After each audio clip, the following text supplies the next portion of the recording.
Chapter 7. A shovel felt heavy in Stanley's soft, fleshy hands. He tried to jam it into the earth, but the blade banged against the ground and bounced off without making a dent. The vibrations ran up the shaft and shovel into Stanley's wrists, making his bones rattle. It was still dark. The only light came from the moon and stars, more stars than Stanley had ever seen before. It seemed he had only just gotten to sleep when Mr. Pendanski came in and woke everyone up. Using all his might, he brought the shovel back down into the dry lake bed. The force stung his hands, but made no impression on the earth. He wondered if he had a defective shovel. He glanced at Zero, about 15 feet away, who scooped out a shovel full of dirt and dumped it into a pile that was already almost a foot tall. For breakfast, they had been served some sort of lukewarm cereal. The best part was the orange juice. They each got a pint carton. The cereal actually didn't taste too bad, but it just smelled like his cot. Then they filled their canteens, got their shovels, and were marched across the lake. Each group was assigned a different area. The shovels were kept in a shed near the showers. They all looked the same to Stanley, although X-Ray had his own special shovel, which no one else was allowed to use. X-Ray claimed it was shorter than the others. But if it was only by a fraction of an inch. The shovels were 5 feet long, from tip of the steel blade to the end of the wooden shaft. Stanley's hole would have to be as deep as his shovel, and he'd have to be able to lay the shovel flat across the bottom in any direction. That was why X-Ray wanted the shortest shovel. The lake was so full of holes and mounds that it reminded Stanley of pictures he'd seen of the moon. If you'd find anything interesting or unusual, Mr. Pendanski had told him, you should report it to either me or Mr. Sir when we come around with a water truck. If the warden likes what you found, you'll get the rest of the day off. What are we supposed to be looking for? Stanley asked. You're not looking for anything. You're digging to build character. It's just if you find anything the warden would like to know about it. He glanced helplessly at his shovel. It wasn't defective. He was defective. He noticed a thin crack on the ground. He placed the point of the shovel and the top of it and jumped on the back of the blade with both feet. The shovel sank a few inches into the packed earth. He smiled. For once in his life, it paid to be overweight. He leaned on the shaft and pried up the first shovelful of dirt, then dumped it off to the side. Only 10 million more to go, he thought. Then placed the shovel back into the crack and jumped on it again. He unearthed several shovelfuls of dirt in this manner. Before it occurred to him, he was dumping his dirt within the perimeter of his hole. He laid the shovel flat on the ground and marked the edges of his hole where the edge of the hole would be. 5 feet was awfully wide. He moved the dirt he'd already dug out past the mark. He took the drink of his canteen. 5 feet would be awfully deep, too. The digging got easier after a while. The ground was hardest at the surface, where the sun had baked about a crust about 8 inches deep. Beneath that, the earth was loose. But by the time Stanley broke past the crust, a blister had formed on the middle of his right thumb, and it hurt to hold the shovel. Stanley's great-great-grandfather was named Ella Yelens. He was born in Latvia. When he was 15 years old, he fell in love with Myra Mankel. He didn't know that he was Stanley's great-great-grandfather. Myra Mankel was 14. She would turn 15 in 2 months, and at which time her father had decided she should be married. Ella went to her father and asked for her hand, but so did Igor Barkov, the pig farmer. Igor was 15 years old. He was 57 years old. He had a red nose and fat, puffy cheeks. I will trade you my fattest pig for your daughter, Igor offered. And what have you got? Myra's father asked Ella. A heart full of love, said Ella. I'd rather have a fat pig, said Myra's father. Desperate, Ella went to Madame Zeroni, the old Egyptian woman who lived at the edge of the town. He had become friends with her, though she was quite a bit older than him. She was older than she was even older than Igor Barkov. The other boys of the village liked to mud wrestle. Ella preferred visiting Madame Zeroni and listening to her many stories. Madame Zeroni had dark skin and a wide mouth. When she looked at you, her eyes seemed to expand, and you felt like she was looking right through you. Ella, what's wrong? She asked before he even told her he was upset. She was sitting in her homemade wheelchair. She had no left foot. Her leg stopped at her ankle. I'm in love with Myra Menkel, Ella confessed, but Igor Barkov has offered to trade his fattest pig for her. I can't compete with that. Good, said Madame Zeroni. You're too young to get married. You have a whole life ahead of you. But I love Myra. Myra's head is as empty as a flower pot, but she's beautiful. So is a flower pot.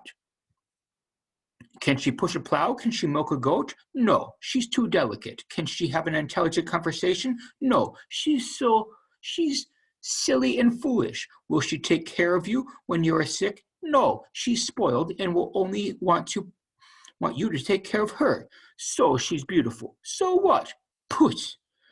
Madame Zeroni spat on the dirt floor. She told Ella that he should go to America, like my son. That's where your future lies, not with Myra Menkel. But Ella would hear none of that. He was 15, and all he could see was Myra's shallow beauty. Madame Zeroni hated how Ella was so forlorn. Against her better judgment, she agreed to help him. It just so happens my soul gave birth to a litter of piglets yesterday, she said.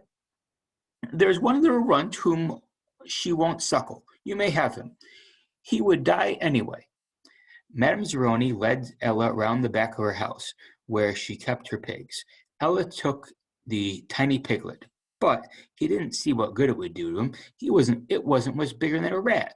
He'll grow, Madame Zeroni assured him. Do you see that mountain on the edge of the forest? Yes, said Ella.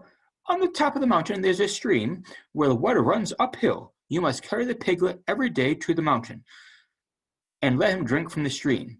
As he drinks, you are to sing to him.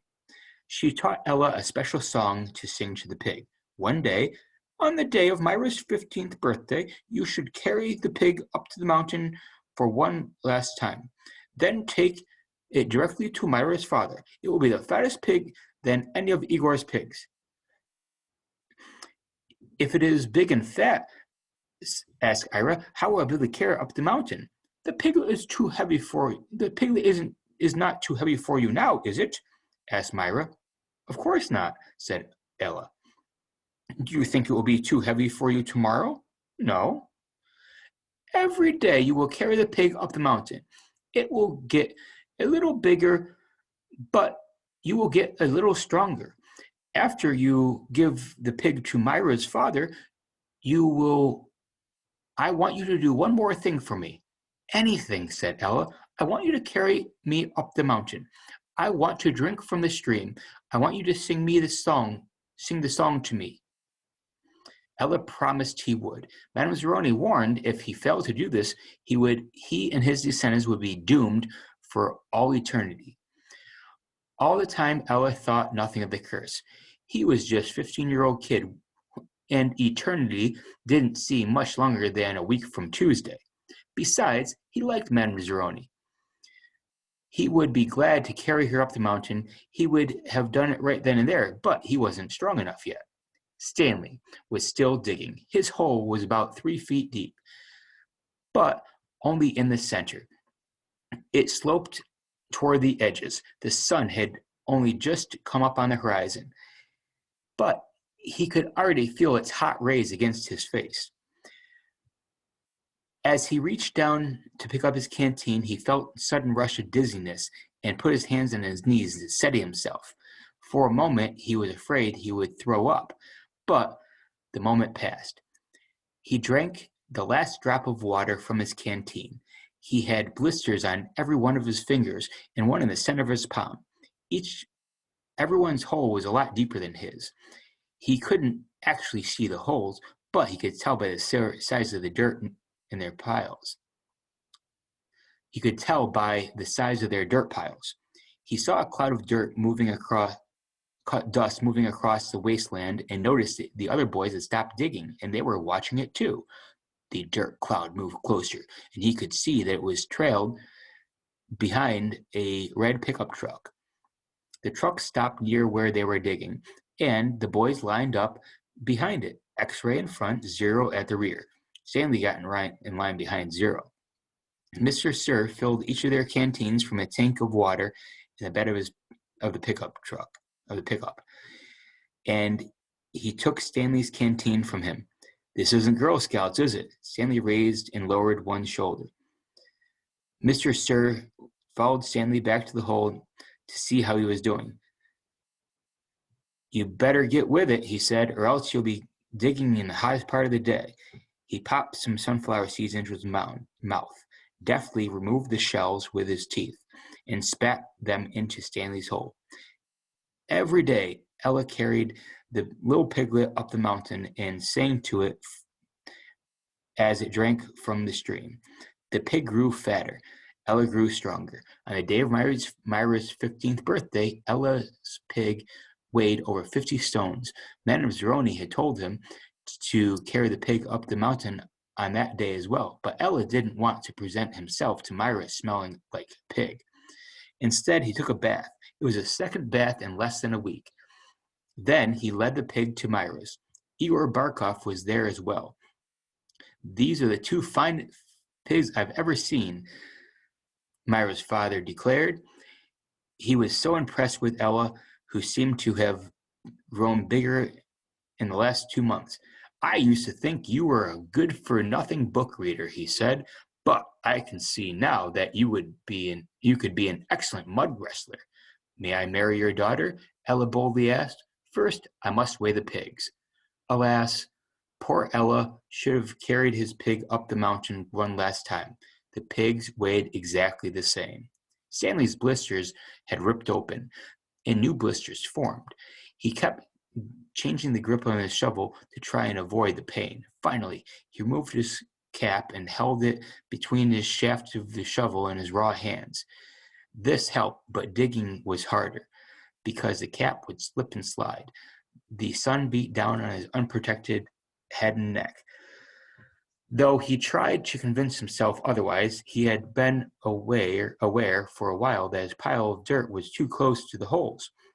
The piles were outside the 5-foot circle, but he could see that he was going to run out of room. Still, he pretended otherwise and kept adding more dirt to the piles that would eventually have to move. The problem was that the dirt was in the ground. The dirt was in the ground. It was compacted. It expanded when it was excavated. The piles were a lot bigger than the hole was deep.